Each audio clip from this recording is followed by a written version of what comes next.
যন্তর মন্তর এখানে মূল বিষয়টি হয়েছে। রাজীব, আমরা দেখতে পাচ্ছি সেই ছবি, ভয়ঙ্কর পরিস্থিতি। সংসদ চত্বরের কতটা কাছে এই জায়গাটা, সংসদ ভবনের কতটা কাছে যে ছবিটা আমরা দেখতে পাচ্ছি? দেখো খুবই কাছে, একেবারে ঢিল ছোঁড়া দূরত্বে। এই তুমি যেখানে দেখতে পাচ্ছ এখান থেকে সংসদ ভবন একেবারে ঢিল ছোঁড়া দূরত্বে, কয়েকশো মিটার। রেল ভবন এবং রাইজিনা রোড, এখানে যন্তর মন্তর এখানে মূল বিষয়টি হয়েছে। রাজীব, আমরা দেখতে পাচ্ছি সেই ছবি, ভয়ঙ্কর পরিস্থিতি। শিক্ষামন্ত্রী ধর্মেন্দ্র প্রধানকে নিয়ে আন্দোলন করছে যে ইস্তফা দিতে হবে, ইস্তফা দিলে আন্দোলনগুলো থেমে যাবে।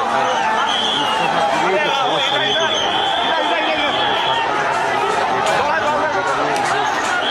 করছে সেই জিনিসটাকে দেখতে হবে। মন্ত্রীকে ইস্তফা দিতে হবে, ইস্তফা দিলেই